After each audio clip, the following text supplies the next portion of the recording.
I think all of Conor's losses have come from wrestlers, and I think Chad hits hard. If he gets inside, he's a little mini Mike Tyson, and if he hits him, he's gonna feel it.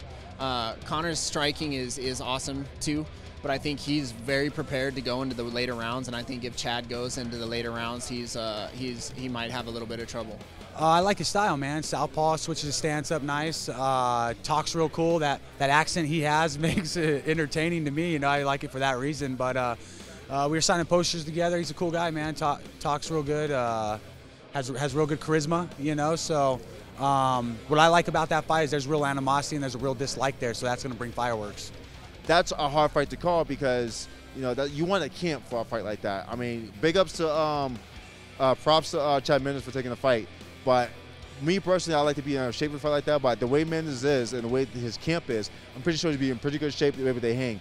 But for me personally, I think it plays a role. When it comes to the 3-round fight, you're good. When it comes to the 5-round fight, those next 2 rounds are really serious. So that's gonna dictate the fight, the 5 rounds. I mean, the big question mark is his wrestling. That's a huge question mark that we don't know about. We know he hits really hard. He's a great striker. He's good with distance, and he's been hit too, so he's got a good chin. So but how good is his wrestling? I think it's really unknown. We don't know how good it is because we haven't seen him fight a wrestler, especially the caliber of a Chad Mendes. I mean, the 2 biggest monsters in the division for wrestling are Mendes and Frankie, and he's going to hit one of them this weekend. We're gonna find out how good his wrestling is. He's always ready and he's down, and he said it himself. He said, "I'm taking the fight. I ain't no bitch," and it's just like, yes, I already knew that about Chad, but it's like, now it's just like, of course, the guy's always ready to fight. Like, you always hear people, I'll fight anyone, anywhere, anytime. I don't care. I'm always ready to fight. That's cool, but when it happens, are you going to fight? So Chad, Chad came through. He put, basically his money where his mouth is, said, hey, I was on my boat hunting and drinking a beer and fishing, and this opportunity presented itself. I'm ready to fight, at any time, and that's the thing I've always thought about Chad. Like, literally the first day Chad came in the gym with no training, he didn't know how to strike or do jiu-jitsu, but he probably could have beat up most of us just because his mentality and his wrestling. And that was without ever training.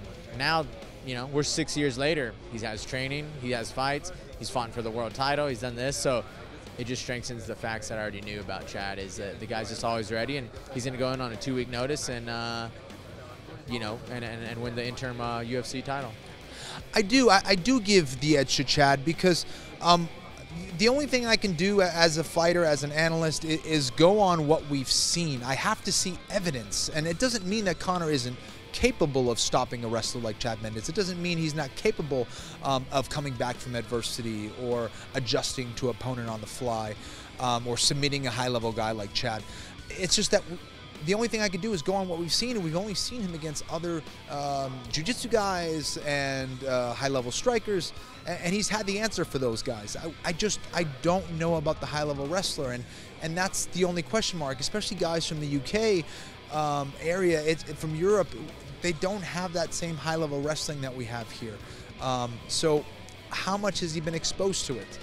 Can he stop a single repeatedly? Can he stop a double? Can he stop a high crotch? Can he get up off of his back? We haven't seen it enough. So, those are the kind of questions that I hope get answered on Saturday night. And if he goes out and knocks out Chad Mendes in 10 seconds, we still won't have those answers, But I'm excited to see it, and Conor McGregor certainly believes he has those answers, and it's a fascinating matchup, and in many ways, it's a more intriguing matchup than the one against Jose Aldo, because this is the one where everyone wanted to say, well, who has he proven that against? Has he fought the high-level grapplers like a Jose Aldo?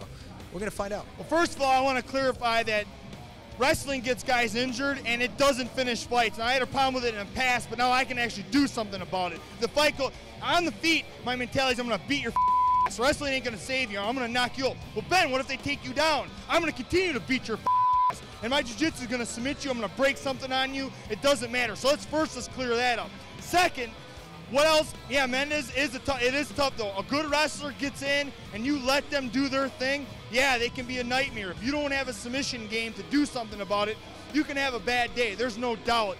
Conor's striking, he's got to go out and put it on him. He's going to have a big crowd behind him, and that gives guys a lot of energy and confidence. And this is the fight for McGregor to go and silence all the critics. Mendes is, he's right there. He's a #1 contender. And if Conor beats him, that's it. It's going to silence the critics. People are going to be excited to see the next fight that comes after that. And we don't know. I don't know much about McGregor's ground game. So Mendes get what he wants. He gets that takedown. It doesn't mean it's over.